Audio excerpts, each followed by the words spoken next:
Clemson has retaken the Palmetto Bowl as they start a new win streak in the series. It's now 8 of 9 for Clemson over South Carolina.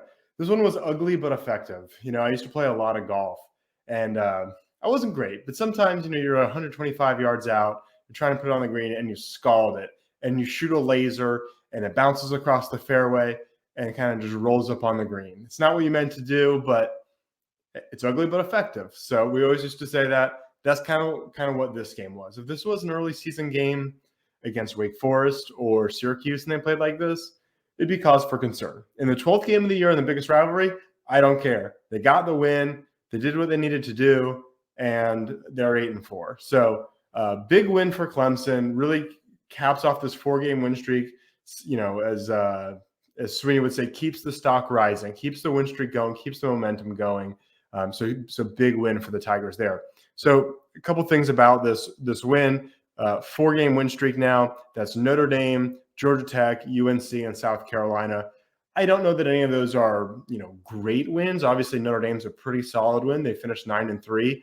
Of course, their Notre Dame's best wins were at NC State, USC, Southern Cal, and at Duke. They finished 9-3 in total. So, not a Ohio State kind of level win, but a solid win there. And then Georgia Tech's a bowl team, UNC's a bowl team, and South Carolina is not a bowl team. So in terms of what this means for South Carolina, it ends their 3-game win streak, and they end the season with their only Power 5 wins against Mississippi State, who fired their coach because they're very bad, Vanderbilt, who finished 2-10, they're not good, and Kentucky, who is a little bit down for Kentucky, also not that great of a Kentucky team.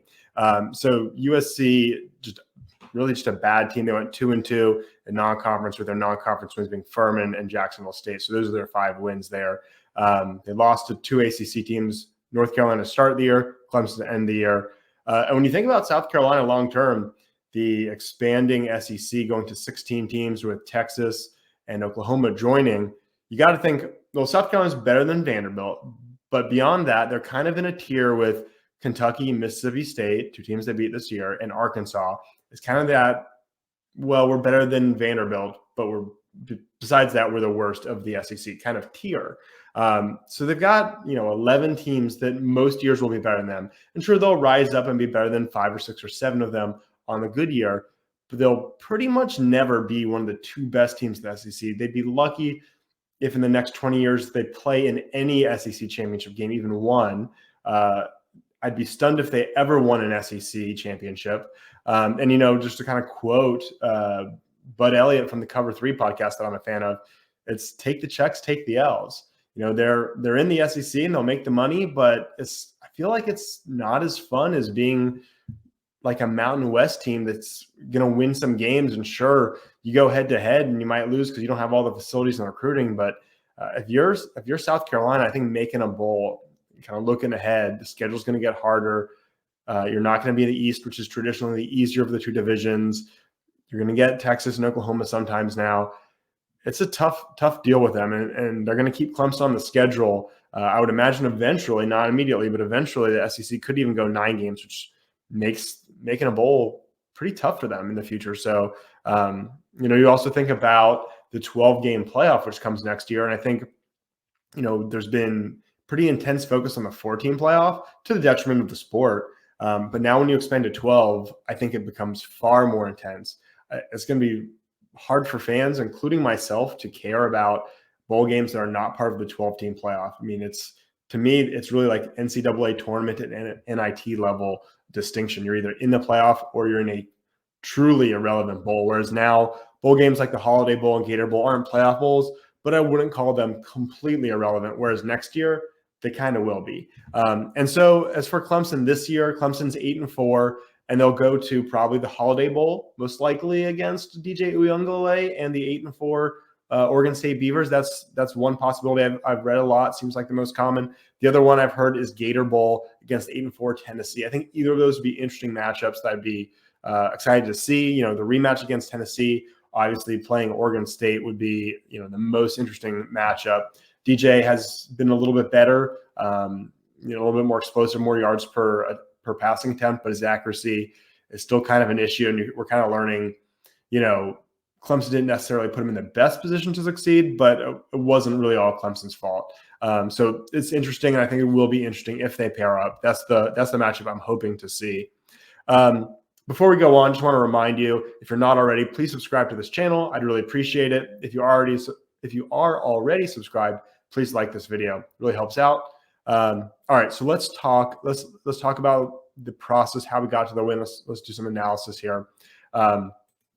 So the defense obviously was, the story of the game. Clemson's defense was outstanding. Held Rattler to 16 for 32 passing, which is 50% completion percentage, which is obviously not very good. 3.5 yards per attempt for only 112 total passing yards. He had no passing touchdowns. He had a pick. I didn't think he was bad. I thought Clemson's defense just dominated. It was particularly dominant up front. Clemson's D-line was just way better than South Carolina's O-line, which, is interesting because South Carolina has been doing pretty well in the recruiting trail. Probably told him he'll start next year as a true freshman because we don't have anything. And that was very evident. Xavier Thomas got a lot of pressure. Freshman defensive end TJ Parker got a lot of pressure. Rukaroro was in the backfield, and Spencer Rattler just had no time. So I thought Rattler did what he could. I was almost impressed with Rattler, really, to do something with really nothing he was given. Xavier Legette is the star receiver. He had 6 catches for 68 yards, was held pretty quiet. He also had a drop on a pretty bad play. I don't know. I can't imagine it was a play design. First drive, they throw it slightly backwards, about half a yard backwards, hits him in the hands, kind of a low throw. He drops it, and Khalil Barnes scoops it up and runs that fumble back for a touchdown. Upon review, it was very clear it was about half yard back, so it was the right call. You got to throw those slightly forward. If that's the play design, it's a horrible play call.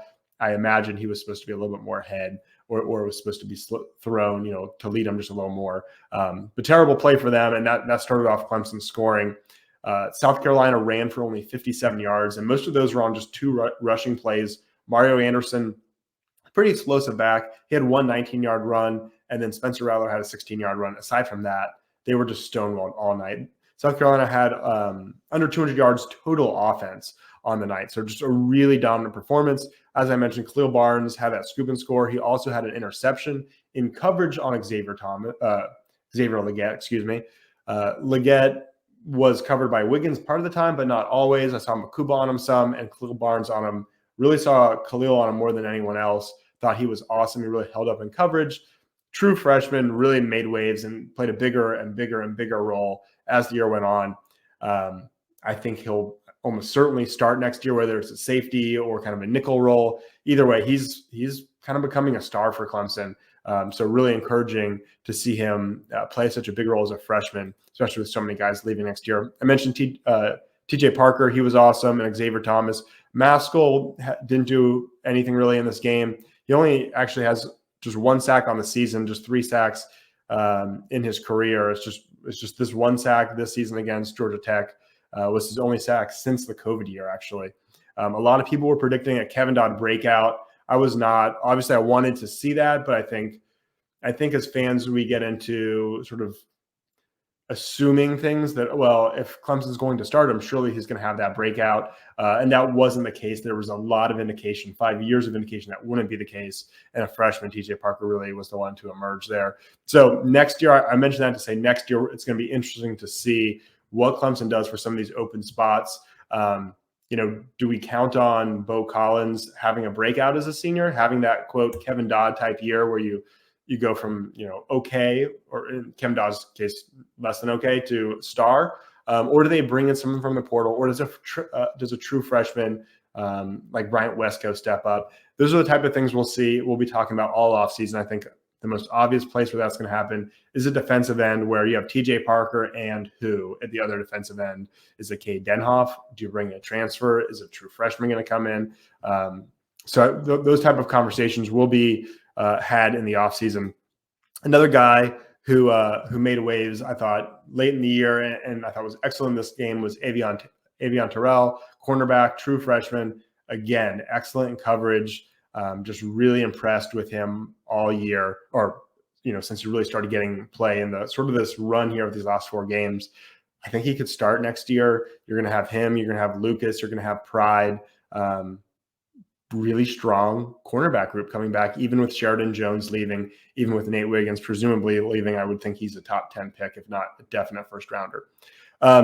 Only offensive touchdown of the entire game. Only one. Clemson seems under Venables, it was one bad game per season that they would have. Under Goodwin, it's one bad drive per game, which maybe I think that's probably better than just having one stinker of a game, is having one just bad drive, but otherwise dominant. That was the Syracuse game for sure, where they were dominant the whole time, except that one drive where they just shot down the field. That was Florida State, where they were excellent, except that drive right before half.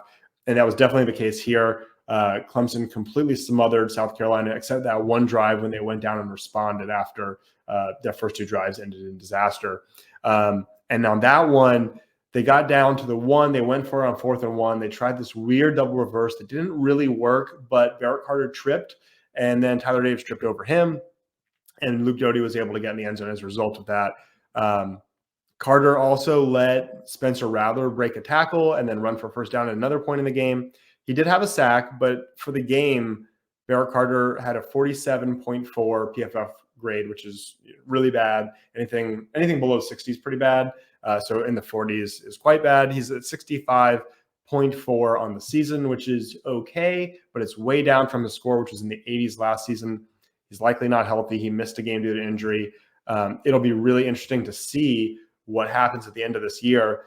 If he's going to the NFL, I imagine maybe he wants to get healthy and not play in the bowl. But his performance this year may lead him to come back. We'll see. I also think he could be kind of a Trenton Simpson type. Trenton Simpson was awesome as a sophomore, took a slight step back as a junior, but still went 3rd round to the Baltimore Ravens because he's just so freaky athletic. That's kind of Barrett Carter. So I still think Barrett Carter probably top 3 or 4 round guy, regardless of his performance. You saw that to a lesser extent with Miles Murphy, who didn't really progress much in his 3 years at Clemson. Didn't have a particularly amazing junior year, but still went 1st round because he's an athletic freak. So I think Carter has the opportunity to go. Linebackers don't usually go in the 1st round, so I don't think he's a 1st rounder per se, but will be really interesting to see what he does in the bowl game, in terms of will he play in the bowl game and then in the NFL draft in that decision. On offense, Clemson was less spectacular than they were on defense, that's for sure. The running backs were good. I love the way they're using Maffa and Shipley now. Maffa had 19 carries, 89 yards, 4.7 yards per carry, solid day overall, and especially when you consider that the passing game was giving him nothing in terms of balance. Will Shipley, 15 carries, so a couple fewer, 80 yards, solid 5.3 yards per carry. He's been running much better since coming back from injury. He also had 4 catches for 32 yards, including a really nice drag route across the middle that netted a 1st down. They're using him more creatively instead of just treating him as the lone star running back. They're using them a little bit more split, leading slightly to Maffa, and then getting Shipley involved more creatively. I think this is what a lot of fans, including myself, have wanted them to do from the get-go, and I think it's working. So that's the compliment to the offense in this game. But really, nothing else on offense worked so well. The pass catchers were just terrible. Tyler Brown had one really great catch for 39 yards in the second half. Prior to that, he had 4 catches for 1 yard. He finishes with 5 catches for 40 yards. Randall had a catch for 5 yards. That's it for wide receivers. You look at that, that's 1 catch by all wide receivers going over 5 yards. So very, very not explosive, not reliable. Tyler Brown had a drop. Troy Stellato had a really bad drop that was on a 3rd down. Should have been a 1st down, but turned into a punt because of the drop. Really, really disappointing performance from pass catchers across the board. Tight end wasn't great. Austin Pat Henry had a drop. He had 1 catch for 5 yards. Jake Briningstool only had 1 catch for 3 yards. And while they weren't drops, there were some passes that were maybe not the best passes, but it seemed like it was kind of both of their fault, where he didn't make a play. And then you had Sapp, 2 catches, 10 yards. So really poor performance by the pass catchers. Frankly, Shipley was arguably the best pass catcher that they had in the game. And, part of that's on them. Bo Collins, who I have criticized on this YouTube channel at times, because not so much for him as much as the role he's been put in, he's just not an elite outside explosive player. And that's kind of the role that unfortunately he's been put in, because they sort of miscast him into that. There was opportunity to go get someone to fill that role. They chose not to. and Bo Collins hasn't quite lived up to that. But he's out in this game with a foot injury, a plantar fascia tear, and they missed him bad. So I don't know if that's a kudos to Collins necessarily, but that's just saying he's maybe better than I've given him credit for, at least relative to the other options. They missed him really, really bad, and that was evident with the play of the other wide receivers and how conservative Clemson's offense got. After they got that 9-point lead, they realized the offense was more prone to catastrophe than big play, and they dialed it way back, played it very conservative, which was absolutely the right move. Once they were up 9, the defense was not going to surrender 2 scores. Klubnik wasn't great. He was 15 for 27. He only had 100 yards, only 3.7 yards per attempt. He had 1 interception where he threw it deep. It was one-on-one coverage. He threw it to the wrong shoulder. There's also a few plays, at least one I noticed in particular, where the guy was wide open and he threw it to a more difficult covered receiver. He did have 11 carries for 52 yards, which is absolutely what they needed.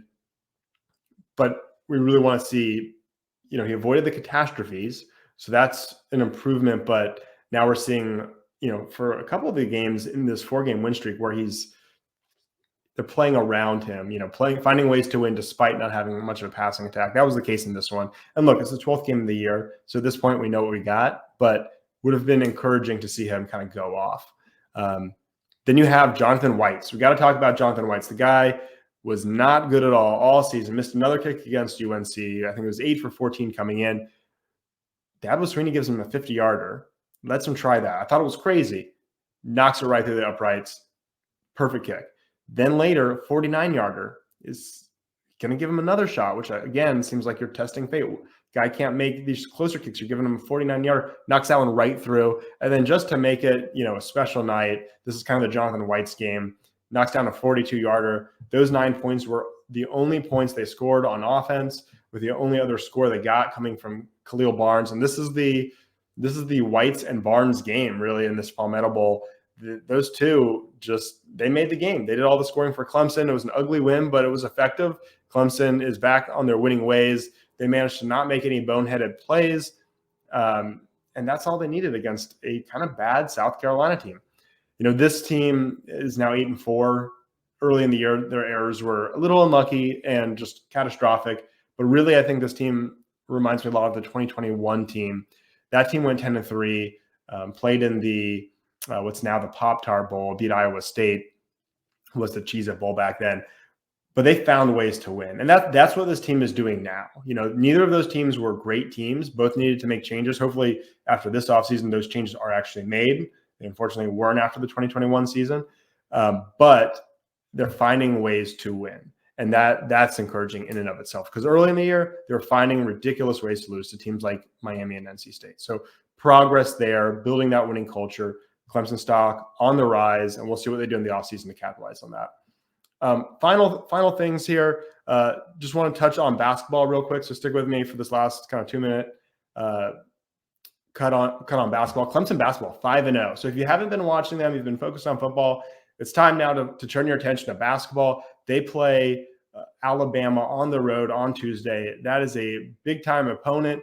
And then they turn around and next weekend on Sunday, they go to Pittsburgh. So if they can just win one of those two and get to 5-1 with a really marquee win, they'll be in great shape. This past weekend, they played Alcorn State. Alcorn State's not very good, but they beat them 90-69. Defense was a little iffy. That's going to have to be better if they're going to beat Alabama or Pittsburgh. But the offense, this looks like one of probably the best offensive team Coach Brownell's ever had in his now 14 years at Clemson. So they're definitely fun to watch in that regard. We'll see what happens this week, but definitely have to be encouraged. They've beaten Boise State. They beat UAB. They beat Davidson. So they've got some decent wins, but these next two would certainly be the best wins, especially to get an ACC win or to go on the road and get a huge marquee, resume win against Alabama. So be watching that this week. And until then, go Tigers.